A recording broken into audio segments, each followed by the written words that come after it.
content d'être avec vous ce matin encore aujourd'hui. Notre famille et moi sommes arrivés ce matin de Hamilton, Ontario. Et on pensait qu'il y avait encore de la neige à Montréal, il n'y en a plus, mais on est content quand même de voir qu'il n'y en a pas. Ce matin, nous allons parler du livre d'Ésaïe et nous allons entrer dans la saison justement de célébration et parler du Messie. Alors, c'est un passage fameux qu'on cite souvent, Ésaïe 9, verset 6, et on va regarder un peu aussi le contexte, ce qui se passait au niveau historique à ce moment-là dans l'histoire d'Israël, et voir comment on peut appliquer ces leçons-là dans notre vie aujourd'hui. Si on regarde dans le livre d'Ésaïe, certains moments, c'est difficile à lire. Dans le Nouveau Testament, on a des lettres qui sont souvent plus courtes et on a des commandements directs et courts, comme d'aimer chacun, de défendre les veuves, d'aider les pauvres, etc. Mais ici, on arrive dans un livre d'Ésaïe qui couvre une période de 150 ans environ dans l'histoire. Alors, il y a plusieurs choses. Il y a des lieux, il y a des noms qui se ressemblent, ça devient compliqué des fois, et des fois on a l'impression qu'on ne comprend pas trop ce qui se passe et dans quelle ville on est. Et si vous trouvez que c'est difficile, j'ai compassion pour vous parce que moi j'ai déjà vécu ça aussi. Ça me rappelle quand j'étais jeune, j'étais allé voir le deuxième film des Seigneurs des Anneaux et j'avais pas lu les livres, j'avais pas vu le film 1, donc je suis parti au milieu du film parce qu'à un moment donné, je comprenais pas ce qui se passait, c'est pourquoi les méchants faisaient ça, à quel endroit, dans quelle ville qui était. Donc, je comprenais pas au niveau de l'histoire, j'avais pas de contexte. Alors, donc dans ce peu de temps qu'on a, je vais tenter de vous montrer quand même le contexte en gros de ce qui se passait à ce moment-là, et pour qu'on puisse vraiment appliquer ça dans notre vie. En comprenant le contexte historique, ça va nous empêcher d'avoir de mauvaises conclusions par rapport à ce texte-là. Par exemple, je suis déjà allé dans à un moment donné, j'écoutais un programme qui parlait de choses messianiques et il citait le texte de Zacharie 13 qui dit « D'où viennent ces blessures que tu as aux mains ?»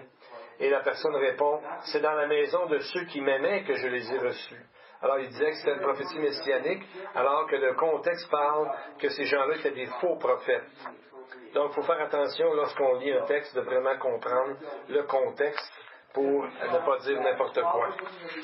Donc, lorsqu'on va regarder le contexte historique, n'oublions pas que c'est un texte qui date de 2700 ans, mais si l'histoire a changé au niveau de ce qu'il a comme message pour notre cœur est toujours d'actualité aujourd'hui. Parce que le principal problème de ce livre commence déjà dans Ésaïe 1.3, dit « Le bœuf connaît son possesseur et l'âne la crèche de son maître, mais Israël ne connaît rien. » Donc on voit qu'il était dans un endroit dangereux à être, c'est qu'ils ne connaissaient pas vraiment leur Dieu, ou ne connaissaient pas vraiment leur parole qui parlait de leur Dieu. Et ils faisaient les choses, ils faisaient ce qu'il y avait à faire selon ce que Dieu avait demandé, mais leur cœur n'était pas dans ces choses-là. Donc, ils faisaient comme si de rien n'était, c'était seulement à la surface. C'est pour ça que Dieu dit un peu plus loin, « Arrêtez d'apporter de vaines offrandes, j'ai en horreur l'encens, les nouvelles lunes, les sabbats et les assemblées. Je ne puis pas voir le crime s'associer aux solennités, aux fêtes. » Donc, pourtant, Dieu disait, c'est comme cette façon-là d'entrer en communion avec lui, et tout d'un coup, c'est comme si Dieu dit, ces choses-là, je les déteste.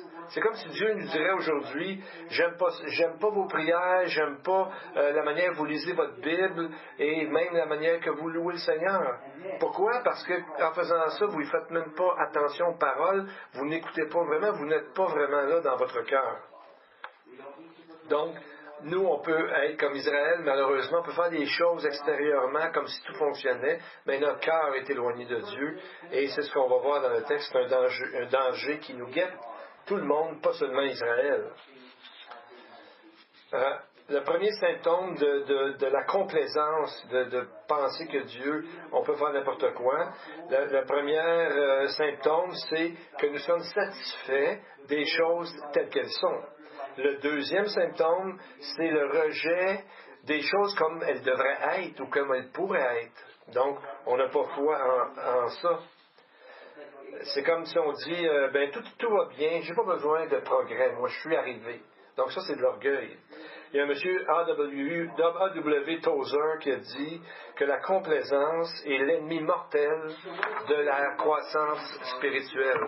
C'est sérieux parce que notre cœur, lorsqu'il n'est pas là, on ne peut pas grandir spirituellement, on peut grandir seulement intellectuellement.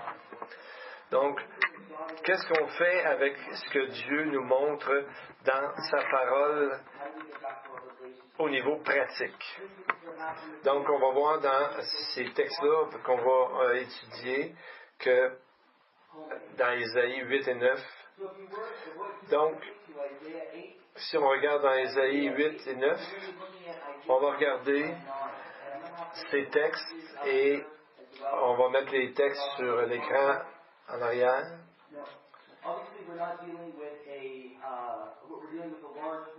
Donc, on voit qu'on est en train de parler d'une large portion des Écritures, mais on va regarder les versets à travers ça. Je n'irai pas verset par verset, mais plutôt par bloc, par contexte de cet enseignement-là que la parole veut nous montrer. La première est le besoin de faire confiance à Dieu.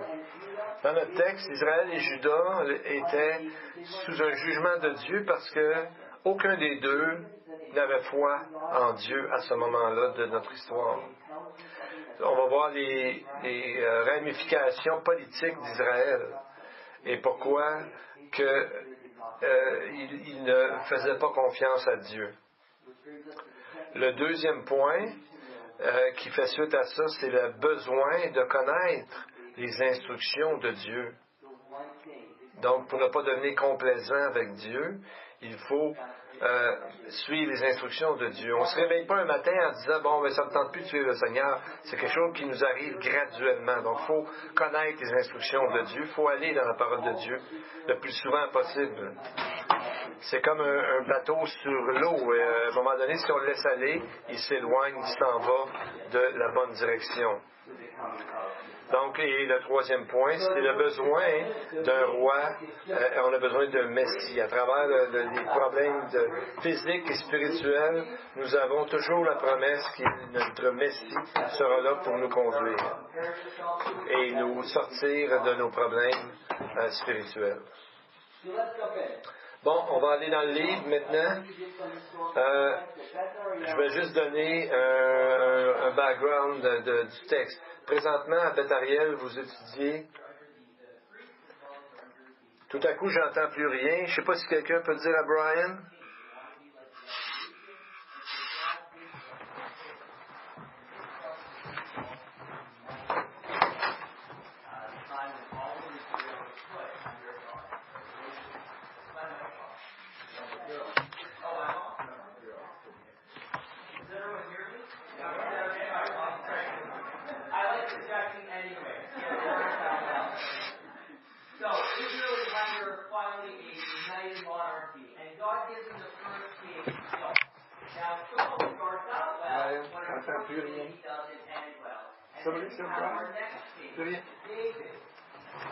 Je m'excuse, j'entends plus rien. Brian va venir à ma rescousse.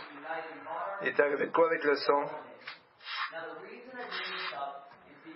On va arriver avec là, on est en train avec Jacques étudier Samuel. Maintenant, nous allons voir le contexte. Et ce qui est arrivé, c'est que justement, il y a eu la royauté a été unie en Israël après qu'il y a eu un premier roi Saül qui a bien commencé mais qui a mal fini. Ensuite, il y a eu David et le troisième roi était Salomon. David a amené un âge d'or au niveau de justement le peuple avec Dieu parce que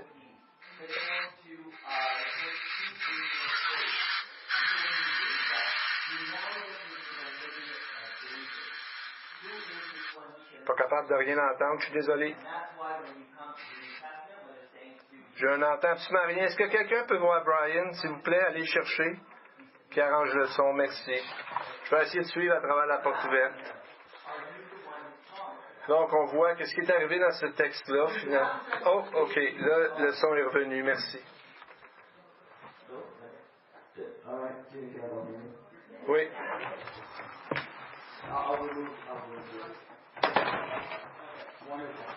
Bon, on va essayer de revenir. Là, maintenant, j'entends bien. Je pense qu'il y a un petit bout qui va manquer, mais... OK, il y a eu une division dans la terre d'Israël.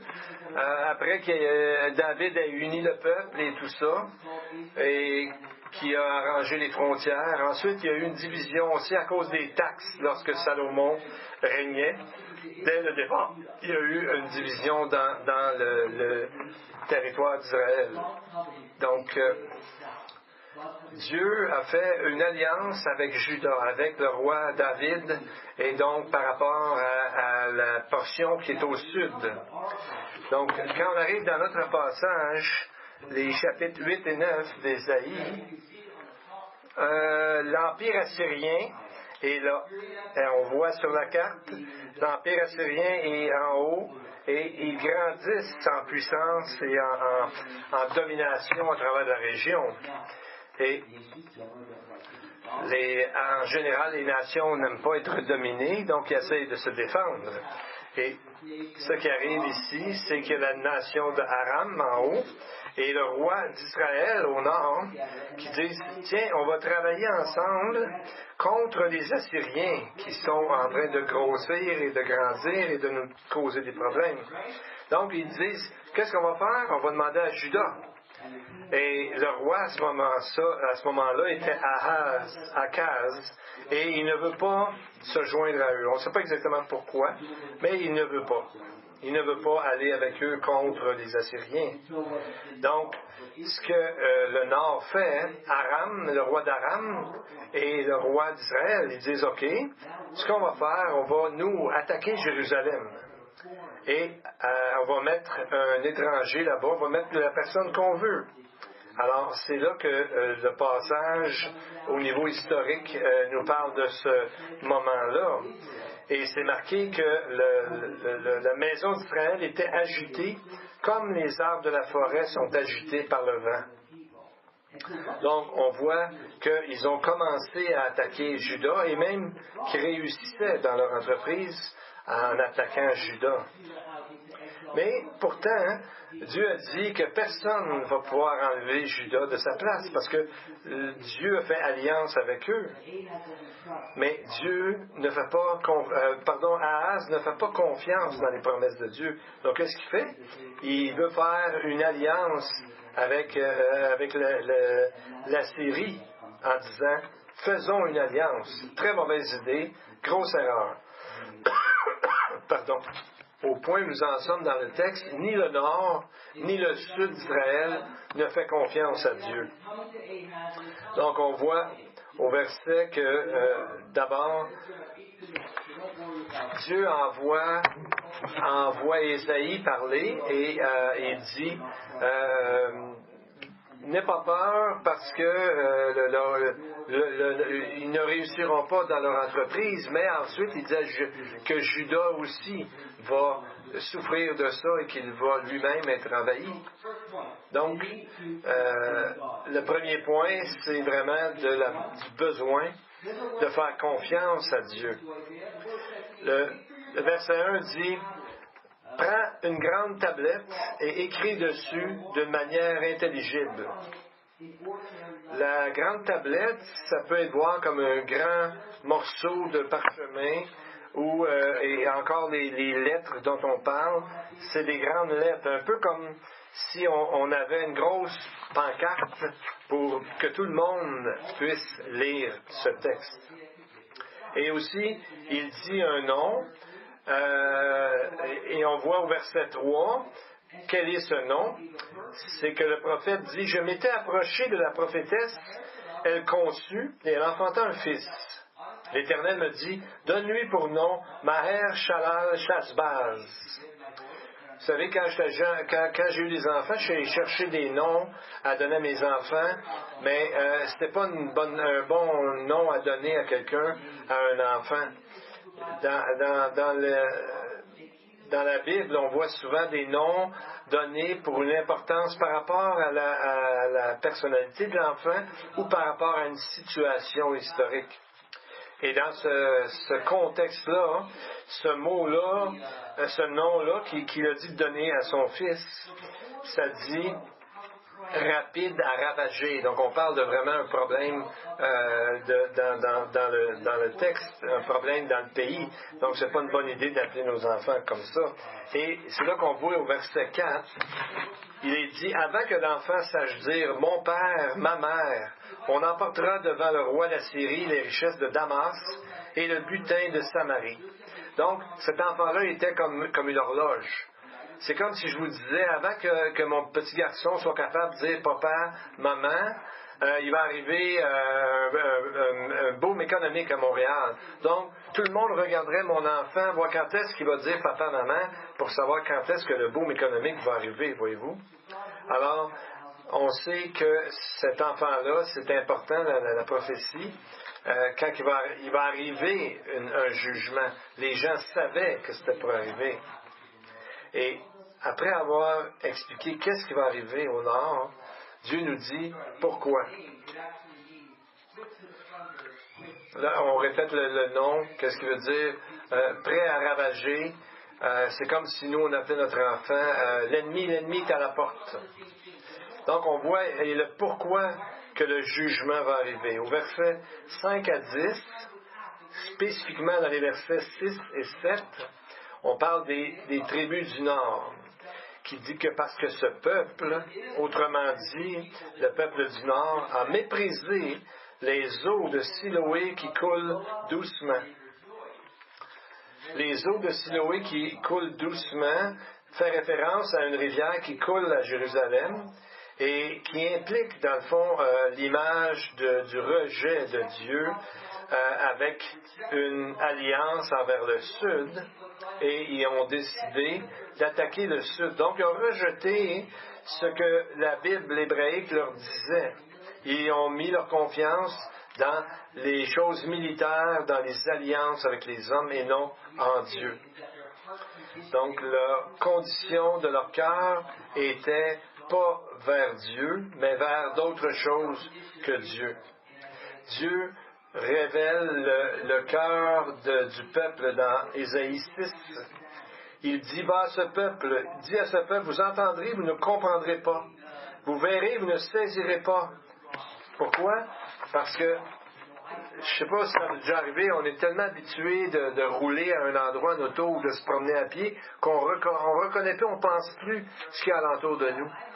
Et moi, je fais souvent le même 15-20 minutes en auto, puis des fois je me réveille en disant « Oh, je suis rendu où? » Parce qu'on est rendu c'est tellement habituel qu'on regarde, on ne fait pas attention, on n'est pas attentif.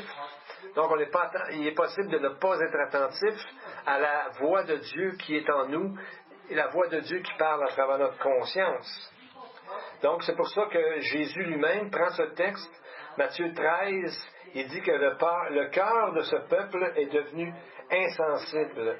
Le mot insensible qui vient du grec est un mot pour quand on parle des nuages lourds, opaques, qu'on ne voit rien. Donc on voit, c'est l'équivalent d'un cœur incirconcis, comme on voit dans l'Ancien Testament. Souvent cette expression-là est utilisée. Et ça, c'est la vraie définition de l'idolâtrie. Lorsque Dieu n'est plus au centre de notre vie, mais il y a quelque chose d'autre. J'ai lu hier une histoire avec mes enfants du veau d'or. Et les enfants disent, comment est-ce possible qu'ils puissent adorer un veau d'or? Et comment ça se fait? Et puis là, ils ont dit, voici ton Dieu Israël, voici celui qui t'a délivré.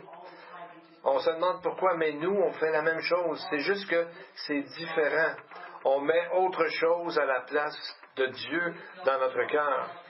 Dans le livre de Timothy Keller, qui s'appelle Les faux dieux, il dit toute chose qui devient plus important à vos yeux que Dieu, tout ce qui absorbe votre cœur, vos pensées, votre imagination plus que Dieu, n'importe quoi que ça peut être, c'est une idole que tu t'es créée.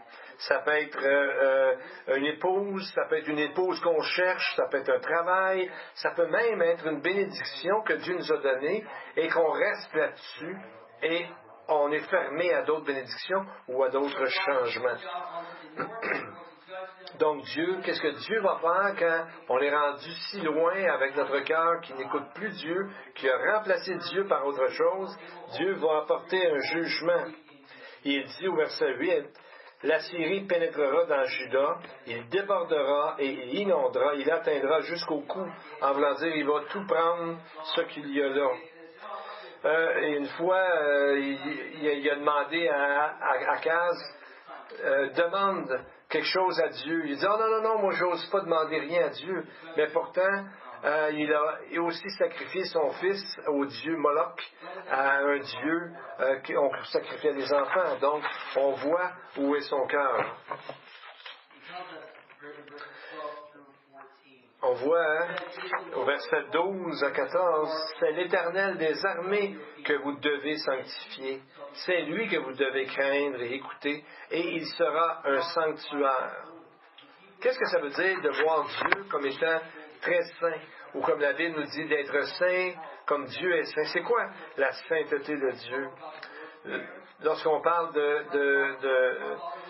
Seigneur, c'est un titre de militaire, lorsqu'on parle du Seigneur des armées, comme quand on dit notre Père qui es aux cieux, que ton nom soit sanctifié. Qu'est-ce que ça veut dire exactement que ton nom soit sanctifié? Ça veut dire mis à part. Ça veut dire que le nom de Dieu doit être en premier mis à part dans notre vie, dans le centre de notre vie. Et c'est ce qu'il y avait de plus visible, de plus central, de plus saint dans le temple. C'était Dieu dont les pans de la robe remplissaient le temple. Donc on voit, c'est ce que la vision que Ésaïe a dit. Lorsqu'on met Dieu au bon endroit, à ce moment-là, tout devient plus clair dans notre vie. Et c'est là ce qu'on appelle la crainte de l'Éternel, qui est un respect avoir la révérence de Dieu. On voit un peu comme dans l'Égypte, quand ils devaient tuer leurs premiers enfants, on dit qu'il y a eu la crainte de l'Éternel, et il y a des gens qui ont commencé à ne pas tuer leurs enfants parce qu'ils craignaient Dieu. Et Dieu a fait quelque chose de grand avec ça. Et il faut que Dieu devienne notre sanctuaire.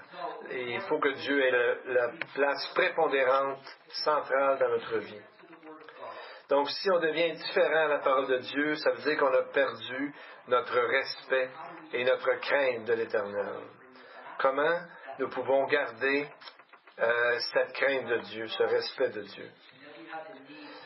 On a besoin de savoir, de connaître les instructions de Dieu. C'est ce que nous allons voir dans la prochaine section. Donc, on voit dans le texte, on voit qu'il met ce texte-là comme important, le plus important dans notre vie. Des versets 19 à 22, on voit où était le cœur du peuple. Si l'on vous dit, consultez ceux qui évoquent les morts et ceux qui prédisent l'avenir, qui poussent des sifflements et des soupirs, répondez, un peuple ne consultera-t-il pas son Dieu? S'adressera-t-il aux morts en faveur des vivants? À la loi et au témoignage. Si l'on ne parle pas ainsi, il n'y aura pas d'aurore pour le peuple. Donc, on voit que le mot médium ou spiritiste parle de vraiment des gens qui parlaient aux morts ou qui récitaient des incantations. Et on voit que le peuple, les voisins d'Israël et de Juda faisaient ça et ils ont été influencés par ça. Et c'est pour ça que Dieu dit, vous allez voir des morts pour savoir quelque chose par rapport aux vivants. Donc c'est de l'ironie. Dieu dit, vous vous adressez aux morts pour avoir des réponses au niveau des choses de vivants. Ça n'a aucun bon sens. Donc, c'est très, très dangereux de faire ces choses-là. Et j'ai attendu des choses que Dieu me dit de quitter ma femme et d'aller avec une autre femme, donc de faire un adultère. Non, je ne sais pas quelle vision tu as eue, mais ça ne peut pas venir de Dieu, une chose comme ça. C'est des émotions plus que des instructions que Dieu donne dans sa parole de Dieu, c'est très clair. Mais pourtant, c'est ce que Ésaïe leur dit. Vous allez vers ces gens-là et c'est de la folie. Je me rappelle une fois que j'enseignais à Dallas et je disais que l'auteur d'Hébreux, on ne sait pas trop c'est qui, et je disais que Paul, d'après moi, n'était pas l'auteur à cause de certains mots, de certaines choses qu'il disait. Et la semaine d'après, il y a quelqu'un qui me dit « Merci d'avoir enseigné ça », mais il a dit « Il y a juste une chose, c'est que Dieu me dit que Paul a écrit Hébreux. » Alors, qu'est-ce que tu veux qu'on réponde à ça? C'est que lui, il disait que Dieu lui a dit ça, donc comment tu veux le contredire? C'est pour ça que le texte dit, retournez à la loi et au témoignage, retournez à la parole de Dieu. Allez pas dans les choses ailleurs de néant, mais restons dans la parole de Dieu. Parce que Dieu dit, s'il ne parle pas selon cette parole-là, c'est parce qu'il n'y aura pas d'aurore pour eux. Il n'y a pas de clarté pour eux. C'est des ténèbres qui vous annoncent. Donc, il y a des choses qu'on peut trouver une sécurité là-dedans, mais c'est des fausses sécurités. Si on essaie de trouver qui on va marier ou est-ce qu'on va gagner à l'auto, de l'argent ou des décisions, on ne doit jamais aller vers ces choses-là. Nous devons être comme les Béréens dans Acte 17, et parce que il venait d'être rejeté d'une autre ville, et Paul va vers les Béréens, et il dit dans le texte, ces Juifs avaient des sentiments plus nobles que ceux de Thessalonique. Ils recevaient la parole avec empressement et ils examinaient chaque jour les Écritures pour voir si ce qu'on leur disait était exact. Pourtant, c'est Paul qui prêchait, mais ils allaient voir dans la parole. Donc, qu'est-ce qui arrive quand on ne prend pas la parole de Dieu comme notre guide? Il y a des ténèbres spirituelles, il y a de la confusion, on ne comprend pas où on va. Et c'est pourquoi le texte dit qu'ils vont passer à travers les ténèbres, ils vont passer à travers le pays, ils vont être affamés, ils vont avoir faim, et quand ils vont avoir des problèmes, ils vont maudire leur Dieu et leur roi. Parce qu'ils n'ont pas payé et ils n'ont pas pris attention à ce que Dieu leur disait. Et la première chose qu'ils font, c'est de dire que c'est la faute à leur roi et c'est la faute à leur Dieu de les avoir laissés dans de tels problèmes. Mais ce sont leurs choix qui les ont amenés là. Donc on voit que le texte les met en garde de cette chose-là, de ne pas aller vers autre chose que la parole de Dieu. La parole de Dieu est claire et elle éclaire les yeux, elle est bonne, elle est magnifique pour notre cœur. Donc, aller ailleurs, c'est un danger grave qui nous guette. Donc, c'est troisièmement, la troisième portion, c'est le besoin d'un roi messianique. Et c'est là qu'on va voir le contraste entre le chapitre 8 et le chapitre 9. Beaucoup de nous connaissons le chapitre 9, verset 6. Un enfant nous est donné, et donc on va aller voir des caractéristiques pour ça, pour voir que c'est seulement des caractéristiques qui s'adressent à Dieu. Vous savez, j'ai vu souvent des antimissionnaires qui finalement essaient d'enlever les gens qui ont commencé à croire. Pardon. Les antimissionnaires essaient de détruire la foi des gens qui commencent à se poser des questions. Il y a un antimissionnaire qui a dit sur Facebook à un moment donné que même son jeune fils, il a dit comment c'est ridicule qu'un homme devienne Dieu. Mais c'est justement ça le point, c'est pas l'homme qui est devenu Dieu, c'est Dieu qui s'est fait homme pour venir nous parler, pour venir nous offrir le salut, la vie éternelle, pour venir nous sauver à ceux qui vont l'accepter, qui vont mettre leur foi en Dieu. Dans Genèse 18, Abraham dit, voit 3 hommes arriver, et un de ces 3 hommes-là, qui est là, c'est l'Éternel. On voit dans le texte qu'il parle à l'Éternel. Donc, c'est l'ange de l'Éternel, c'est Jésus qui était sur la terre devant lui pour y parler. Genèse 32, c'est la même chose. Jacob se bat avec quelqu'un et finalement voit bien qu'il ne pourra pas gagner. Et il dit, j'ai vu Dieu face à face et je suis pas mort. Les parents de Samson aussi ont vu l'ange de l'Éternel. Ils ont dit, quel est ton nom? Il a dit, pourquoi tu me demandes mon nom? Il est merveilleux. Donc, on voit par la suite, après le chapitre 8, on voit le chapitre 9 qui change complètement et qui nous donne vraiment une promesse. On voit la fin du chapitre 8 se termine en disant qu'il y aura détresse, obscurité et de sombres angoisses. Il sera repoussé dans d'épaisses ténèbres. Mais le chapitre 9 commence en disant, mais les ténèbres ne régneront pas toujours sur la terre où il y a maintenant des angoisses. Le pays de Zabulon et le pays de Nephtali, les temps à venir couvriront de gloire la contrée voisine de la mer, au-delà du Jourdain, le territoire des gentils. Le peuple qui marchait dans les ténèbres voit une grande lumière. Sur ceux qui habitaient le pays de l'ombre de la mort, une lumière en resplendit. Donc on voit que le salut change complètement notre vision de Dieu et notre vision les uns des autres. Donc on voit qu'après qu'il y ait une rédemption spirituelle, il y a une rédemption physique. Parce que il dit qu'un jour il va avoir ils vont être libérés de cette domination. Et qui est celui qui amène cette libération, cette liberté? Et c'est là qu'on arrive à ce texte. Car un enfant nous est né, un fils nous est donné. Donc on voit, à nulle part dans Ésaïe qu'on voit que l'enfant et le fils sont ensemble. Et là, on voit que c'est un thème majeur dans la Bible. C'est le fils de David, qui est dans la lignée de David, d'où viendra le Messie, d'où naîtra le Messie.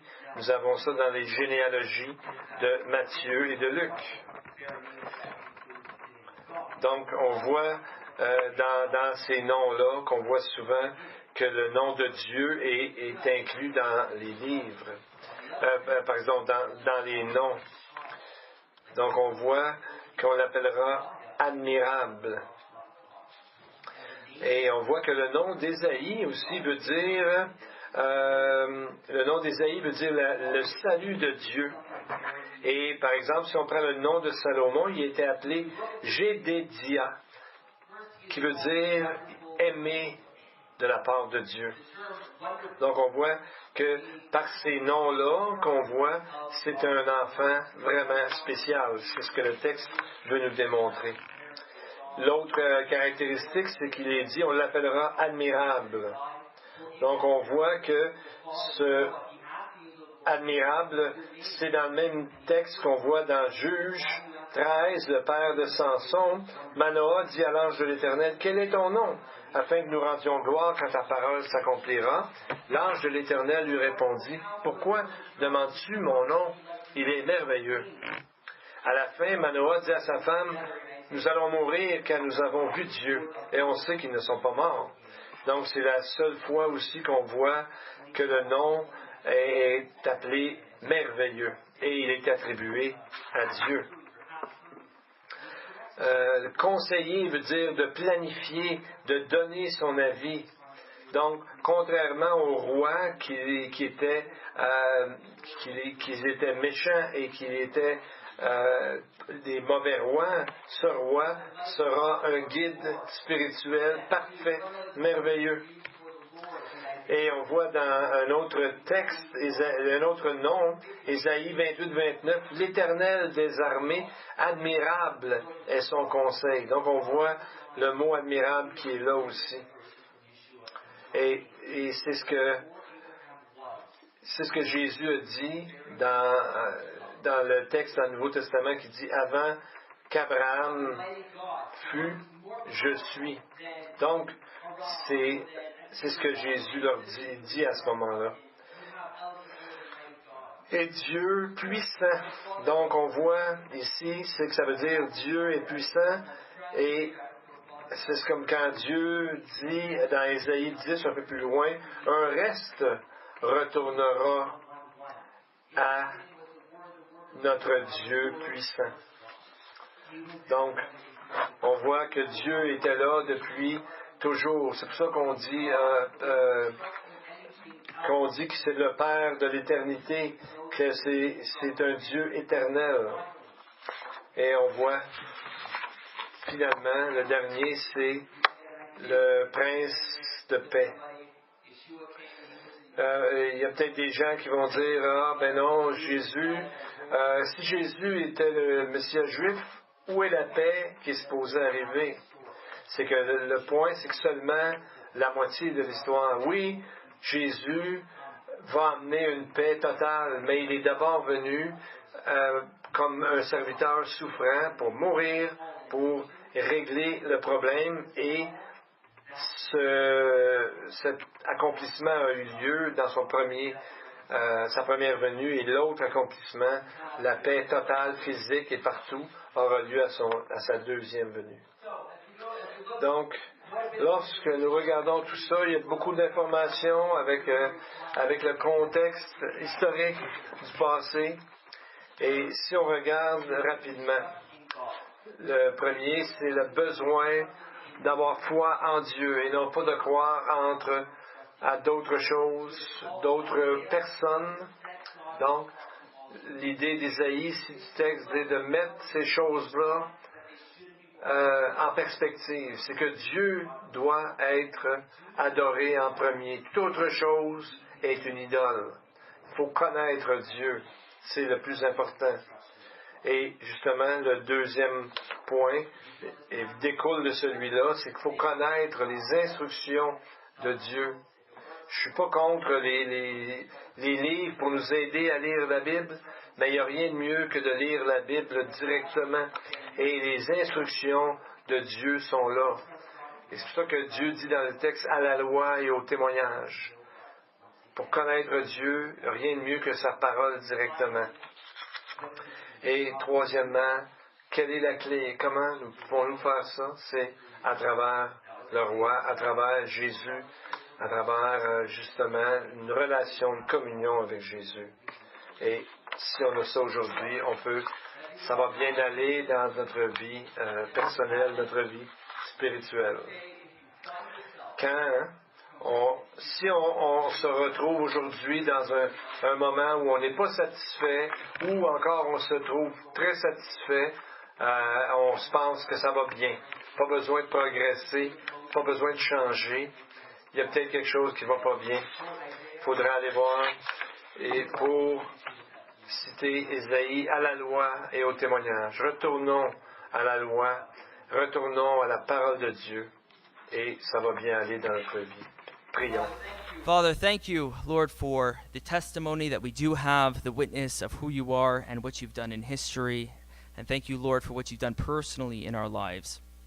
Through Yeshua the Messiah, through the death, the sacrifice, the resurrection, and Lord, for the ability that we can now have peace with you through the Prince of Peace. Lord, I pray, Father, if there's anybody in here who still walks in darkness, Lord, who still walks in anguish and in gloom, God, I pray that they will embrace the one who calls himself the light of the world. There is no reason to be there anymore, Father. And for those of us who walk with you, God, I pray for your conviction. I pray that you will reveal to us ways that we can continue to grow, continue to be morphed into the image of your Son. I pray all this in Yeshua's name. Amen.